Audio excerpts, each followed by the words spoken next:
powers are legendary.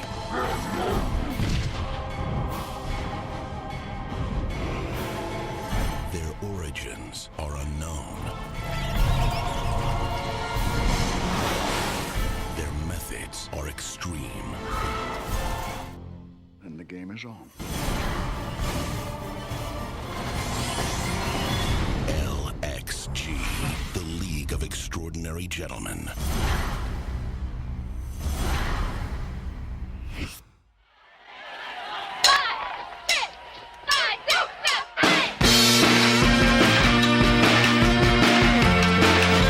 Hello guys and gals, welcome to episode 10 part 2, week 9 pick'ems. Again, it's week 9, this is when things start to get real, this is when the playoff picture starts to take form. So every game has value, every game's important, every game's got something on the line. So let's dive on in. My first matchup, we have the 5-3, 5th seeded Adamas Llamas versus Chi-Town Beatdown, who's currently in 9th place with a 3-4-1 record. So we go into this game. This is big. You know, Josh, if he loses this, doesn't get 6 losses, but 5 losses and a tie. That's just about the same. So he really needs to get this win to keep his playoff hopes alive and keep his winning streak going. He's got 3 in a row now. He needs to make it 4. Let's see if he can do it. The original projection was 96-80, favoring Adamas Llamas. After Thursday night, though, the new projection is 81-80, after only 3 points from Curse and only 2 points from Sean McCoy for Adamas' team.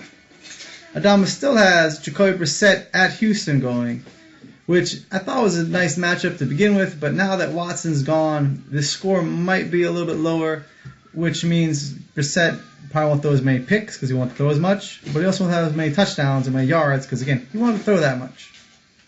He has Kareem Hunt at Dallas, and this week he's going to get back in the end zone for sure, but once or twice, who knows? Adamas is going to need it to be twice to get this win. He also has Zach Ertz, who was a late addition to the injury report during the week, during practices with a hamstring. It's really cloudy. No one's really saying what's going on. I got him in the league as well, so I don't know. I mean, it could just be a day of rest, or he could really have pulled his hamstring, which means he's more likely going to sit out this week. So he's going to have to keep tabs on that and be ready to plug someone else in. And he has the Arizona defense at San Francisco, which, man, was it CJ Brethard or whatever that rookie's name is? Yeah, he's hot garbage, man. So that could be a really nice play as well. And then Josh has a couple big games on his docket. He has the Carolina versus Atlanta game with Newton and Funchess going against Atlanta. If that game turns into a shootout, that's going to be really nice for him. He has the Houston defense versus Indianapolis. And again, without Watson, it's not going to be as good just because they're not going to be putting up a lot of points. And putting up points makes the other team throw the ball, which means you can get sacks because Indianapolis has a horrible offensive line, which means Brissett will throw a pick or two. But if the game stays close and low scoring, I don't see the defense getting a lot of those big point plays with the sacks, the fumbles, and interceptions. But it should still be decent enough because, again, the score will be low, probably. His other big game is the New Orleans-Tampa Bay game. He has Mark Ingram going as well as Michael Thomas in that game. So, again, if that game gets high scoring, it's going to be really nice for him. I mean, he's banking full-on NFC South right now. This whole game, he has the Tampa Bay kicker as well. So he's got Tampa Bay kicker, Michael Thomas, Mark Ingram, Newton Funchess, all NFC South. Even in Adamas' team, his biggest play right now is Mike Evans, who's in that same game, New Orleans versus Tampa Bay. All that being said, I am picking Josh to win this. I picked it before Thursday night because you had to. But I think he's going to have enough to pull it out and keep his hopes alive and get up to 4-4-1. My call for this week is that as of now, Amari Cooper at Miami is on Josh's bench, and I think he will outscore Jordy Nelson versus Detroit, who is in his lineup at the moment. All right, ladies and gentlemen, it's time for the Week 9 preview show for the Fantasy League of Extraordinary Gentlemen. And as we know last week, that also means it's time for wine. So anyway, let's go ahead and start at the top this week, where we have OG Billy Witch Doctor taking their 7-1 record up against Joski. Joski's sitting at 3-5, so looking to take down one of the top dogs and get a little closer to 500 on the season. Now, the expected points between these two teams sits just 5 points apart, with OG looking at an 82 projected score, and Joski looking at 77.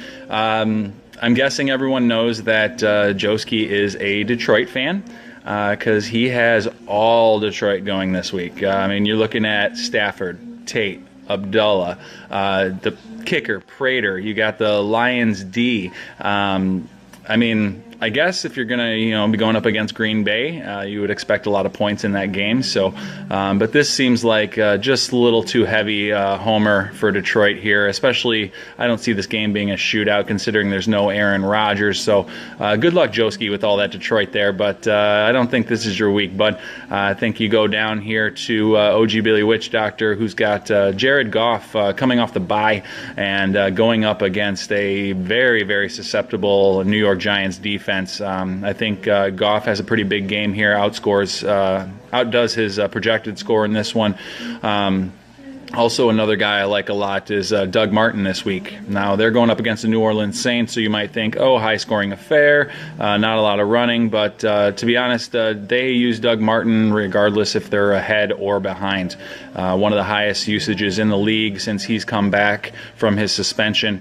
And I think the best way to keep Drew Brees off the field is to run the ball with Doug Martin. So I like him for a lot of volume this week. Jeremy's already got Robbie Anderson with 10 points in the Thursday night game, and so I think he takes this one and moves to 8-1. So nice job, Jeremy, on your win this week. And Joski, go Detroit. All right. My next matchup is the 6-seeded 4-4 Carlos squad going up against the 2-6 14th Yay Boys in Spandex. So in terms of what it means for the season, right now Carlos, he started out really hot. He's fallen down to he's fallen down to 500 at 4-4, and he's getting he's got a nice supposedly soft matchup and can really use this win to get back on track, to pull himself back up into the head of the pack, and keep his playoff hopes strong, not just alive. For Yay Boys in Spandex, again, 2-6. Again, as I said, it's a hard story to write coming back from that. But 2-7, there ain't no more playoffs, man. This is you can still make a drive for that consolation bracket, get that first pick in the draft. So there's still incentive. You can play for next year, get some draft picks, get something. But 2-7, that's sketchy, man. And that's when you gotta start thinking about the future. But that being said, let's break down this game. The original projections were 75-62 favoring JJ. After Thursday, the projections are now 86-62 favoring JJ, as he had Tyrod Taylor go off for 26 points on Thursday Night Football. At the moment, JJ has no RB2. And again, this is a soft matchup. He has a really good projected lead at the moment, but he still needs to get someone plugged in, because at the end of the year, those tiebreakers are going to come down to total points scored, and it's going to take every point you can get, man. So, get someone, find that plugged in. Again, you already had Tyrod Taylor go for 26. He has Jeremy Maclin, who's questionable to play, but he played last week, so I'm thinking he's going to stick in it and get in this week. He's got his two big Jacksonville studs come back off the bye with the defense and Fournette, and I think that's all he really needs. They've been carrying him all year. They're going to do it again this week. They're going up against Cincinnati. I think they're both going to have good games, the defense and Fournette. And he has his flock of Ravens going to Tennessee. As I said, he's got Maclin, he's got Watson, and he's got Justin Tucker. Tennessee's defense doesn't scare me. I don't think it's going to be, I don't think it's going to be a blowout. I don't think it's going to be a shootout. This is going to be your average game, 25, 28 points both teams, probably end up being close. So I think, maybe Watson will catch a touchdown, maybe Tucker gets a couple field goals. I think they'll all do, just enough to get, keep JJ, keep his projections on point, and get this win. For Yay Boys in Spandex, she has Carlos Hyde versus Arizona, which this should be a low-scoring game. At least I think it's going to be a low-scoring game, and it's going to be a slow-paced game. Both teams are going to run the ball down their throats because neither one trusts their quarterback much. So I think Carlos Hyde, as long as he stays in the game and they don't give Matt Breida time, should have a good game. She has Tyler Croft going to Jacksonville, which again, Cincinnati as a team won't do well, but the one place you can attack their defense is through the tight end, so he might have a good game as well. And Larry Fitzgerald, again, man, it's Drew Stanton. You can't put much faith in that, but Larry Fitzgerald for his career is a proven 49ers killer. And last time he played them with Drew Stanton, he had a touchdown over 100 yards with Drew Stanton. So you could very well do it again. And then she has Marcus Mariota versus Baltimore. Now, that ball pass defense, I know it's great. I get it. But that run defense is a little suspect. And that's what Tennessee likes to do, like to run all day. And what that's going to open up is a little play action. And it's gonna open up some bootlegs. And again, if Mariota's hamstring is back to normal and he can take off, plant that foot and run, that could cause problem for those Ravens. So I think, depending on how the game flow goes, he might get a rushing touchdown, maybe put up 80, by not 80, but 40 yards rushing, 200 yards passing. Could have himself a nice little day. So again, this game though, I am of course picking Carlos to get the win. And my call for this game is that Fournette and Fitzgerald will both have big games, meaning that they will both beat their projected scores by at least 4 points.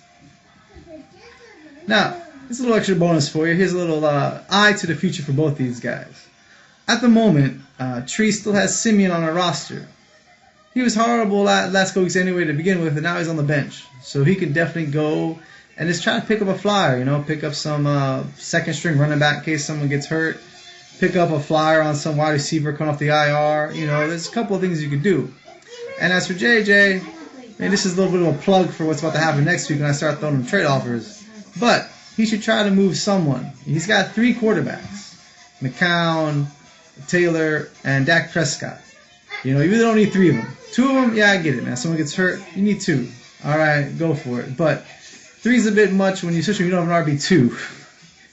And you need some help with wide receiver. You need some help in other places in your team to get your whole squad solidified and really become an elite team in the league right now. So, next week, throw up some trade offers, update your trade block, see what you can get from one of those guys.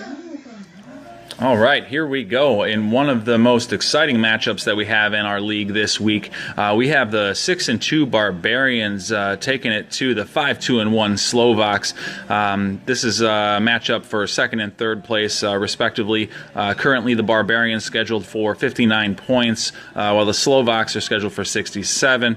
It's a little bit misleading as the Barbarians still have some bye week players that they need to get out of their lineup. So, speaking of bye weeks, both these teams hit pretty hard on the bye this week with Phillip Rivers and Antonio Brown missing for the Barbarians, while the Slovaks apparently have every single New England Patriots player on their roster. So they're missing Gronkowski, Gostkowski, Rex Burkhead, and Danny Amendola. And this one also missing Big Ben and Le'Veon Bell. So some big pieces of that Pittsburgh offense missing on both sides.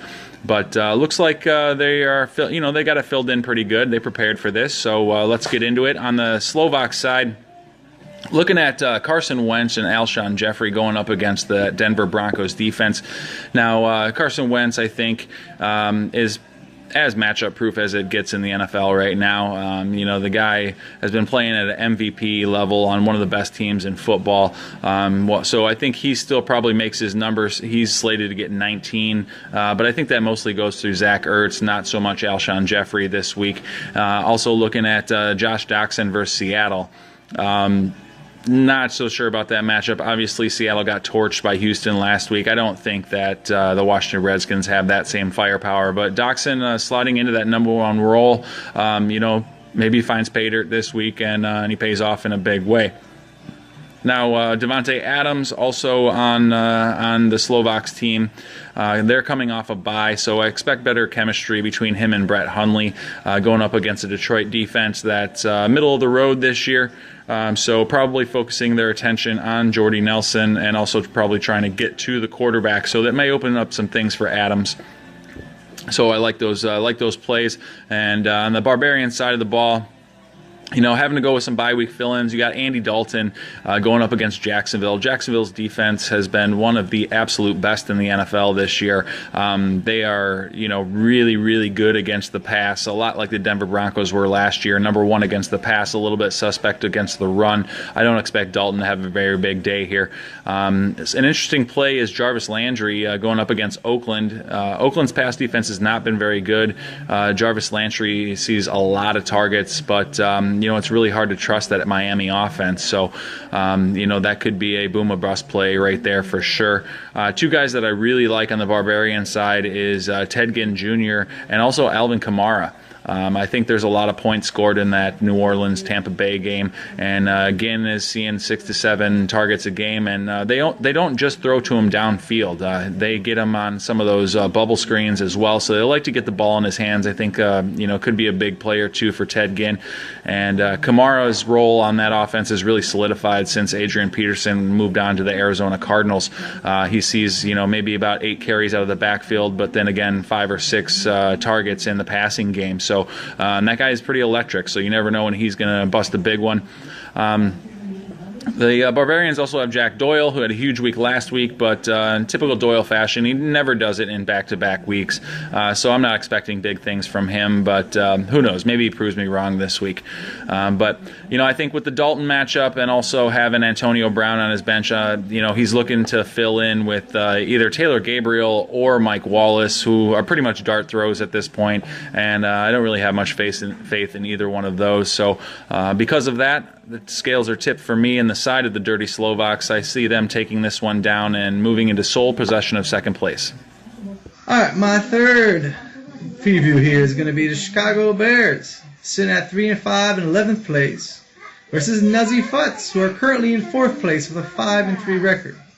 They have their 4th place, though, based on points. As I alluded to earlier in Carlos's preview, he has a couple more points than Adama, which gives him, at the moment, the playoff spot as we stand today. This game had an original projected score of 71-80, favoring Adama. But then Garcon got put on the IR, and Christian's Buffalo defense got 0 points on Thursday Night Football, and now the projection stands at 56-80, favoring Aaron. But let's look at the game. See what we got going on here. Christian has Russell Wilson versus Washington. Russell Wilson's been on fire, man. And Washington, that defense, the stats, they look okay, but every week they lose like 2 dudes. And they can't just keep plugging people in and expecting the same results. So I can see Russell Wilson have a pretty good day here. Get a little bit over his projected score for the week. She has Tyler Lockett going. And again, last week it was Paul Richardson getting those 2 touchdowns. I think this is going to be Tyler Lockett's week.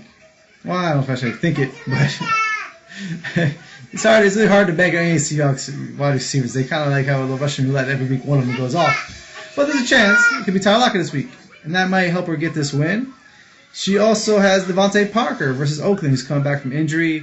And again, I full on buy into the whole, he's this year's Jay Cutler's Alshon Jeffrey, tall receiver, fast, fight for the ball. And I think Cutler's going to feed him in this game because Oakland defense isn't that good.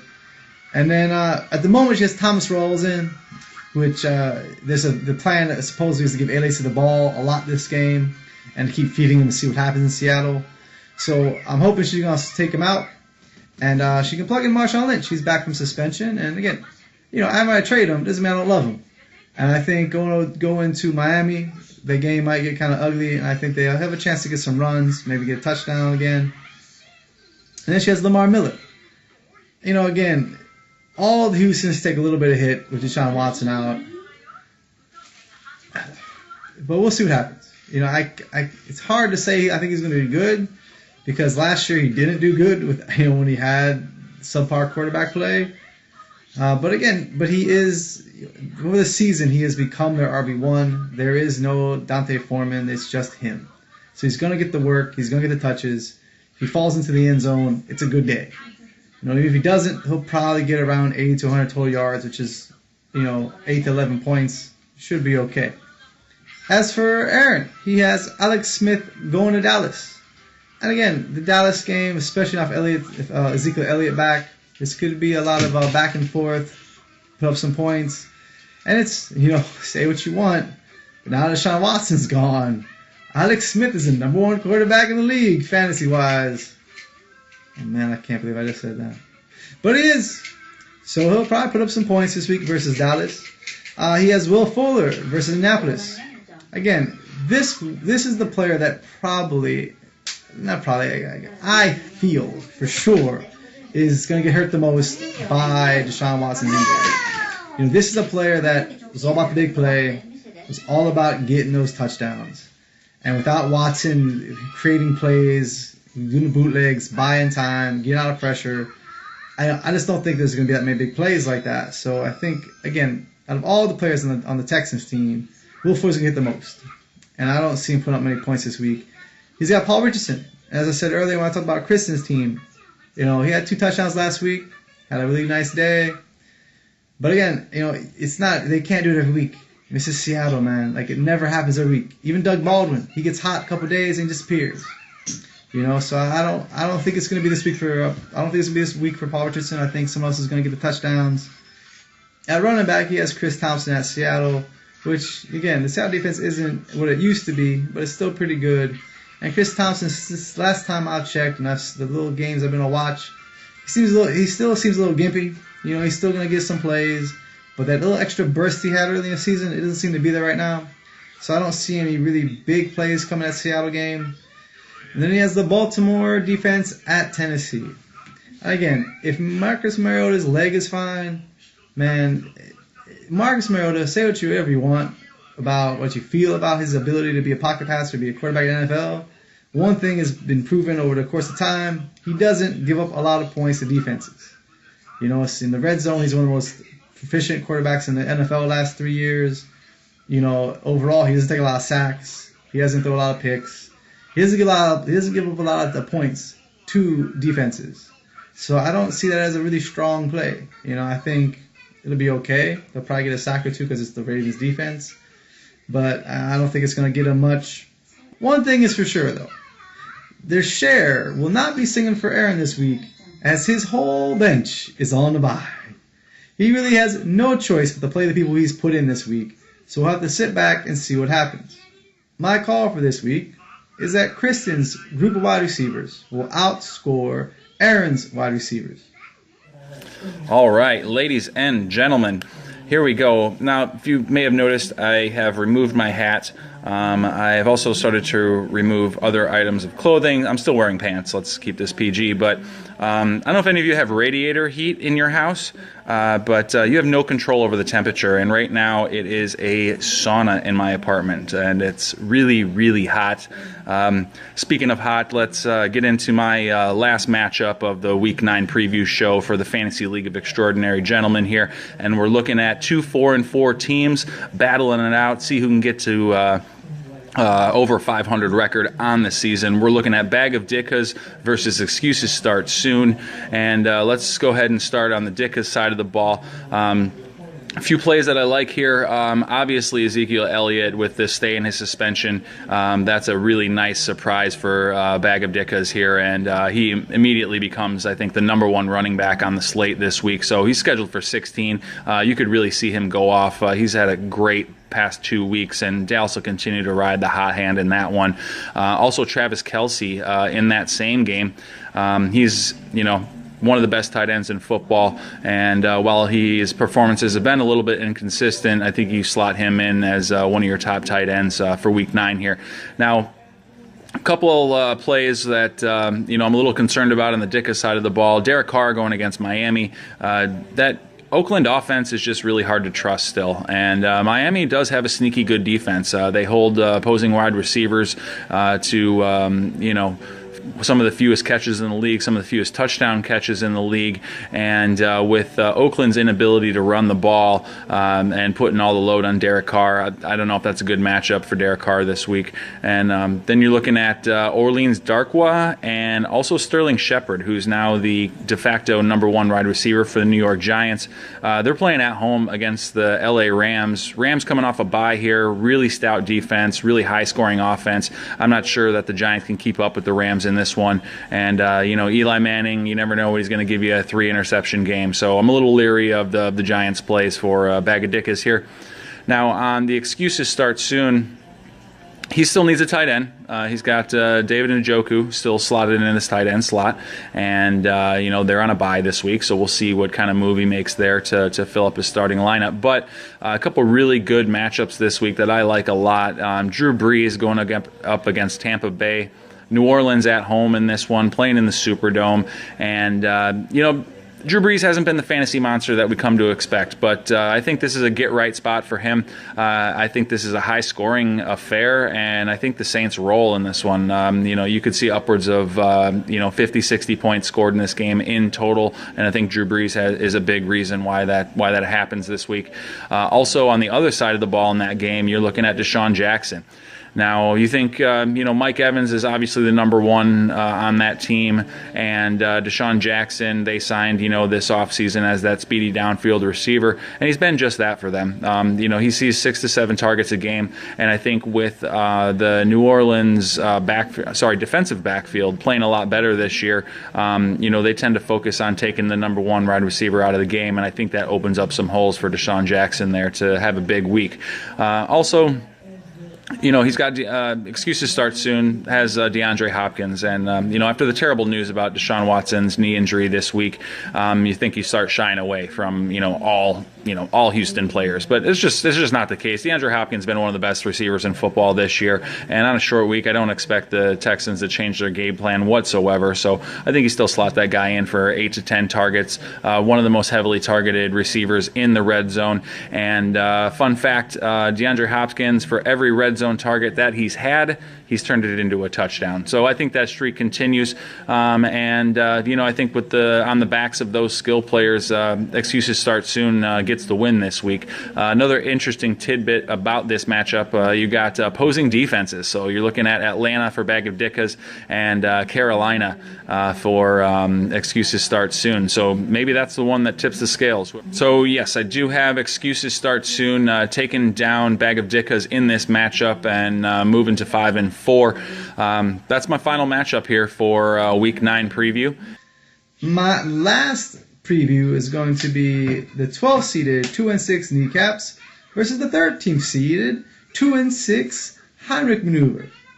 Now this game, again, 2-6, 2-6. What's going on? Who cares? First of all, I always care because it's fantasy football, man, and it's always a good time. All that being said, 2-6. It's a really, really hard story to write, but I'm sure it's happened, and I'm sure it could happen again. 2-7, that's probably not going to happen. Especially looking at the league right now, and we do have some heavy hitters up top with some decent records. 2-7 is just about the end of your days. So that's what this game's about, man. This game's about someone ending the other person's playoff hopes today. The projections start out as 73-73. So it's going to be a barn burner. Nice and close, nice and tight. But then Thursday Night Football happened. And Matt Forte put on his young boy britches and went for 2 touchdowns and put up 20 points. While the Buffalo kicker, Hashka, only got 3 for Ben. So now the new projected score sits at 88-68 and is giving Neil a very, very big chance to win this game. But let's dig into this game here. Neil's got Eli Manning going at quarterback. And I'm pretty sure I've made my feelings known about Mr. Eli Manning. And he doesn't belong starting in this game. He's going up against the Rams, who, their defense hasn't been that good this year, but they still have some players on that squad that can make life hell for him. And it's Eli Manning, man. Who's he going to throw to? Evan Ingram, Shepard came back, but who knows if he's going to be at full strength. And it's Eli Manning, man. I don't like it. I don't think it's going to be too hot. That being said, he's got Michael Crabtree at Miami, who I think is going to be just fine. He has Marvin Jones Jr. at Green Bay, who I think is actually going to be okay. He's not going to put up, 20 points, but I think he can put up a solid 7-12, have himself a decent day. And then he's got Adrian Peterson, who's going to be able to run all day versus San Francisco. because that game is not going to get out of hand. They're going to be able to give him the ball all day. What he does with it, we'll wait and see. But I think it's going to be pretty good. I think we're looking at least a 15-point day out of Peterson. And then he's got Vernon Davis, who's, yes, he's going to Seattle. But as I said a little bit earlier, Seattle defense isn't exactly what it used to be. And one of the few places you can get by on him is the tight end. With the Jordan Reed out, Vernon Davis is a more than capable backup. He's a solid playmaker. He's a fast guy. And hey, man, he's from Maryland, so you know he's got some wheels, buddy. He also has the Philadelphia defense versus Denver. Any of those Simeons on the bench now? The guy they put in there? Do you remember that guy from last year? The guy the Cleveland Browns cut? Cleveland Browns cut him. That's how bad Brock Osweiler has to be on the football field. The Cleveland Browns cut you. The other side of the game, we have Ben's squad. He has Kirk Cousins at Seattle going. And as I said before, the Seattle defense might not be as good as you think, but it's still legit. And I don't see Kirk Cousins having that great of a day.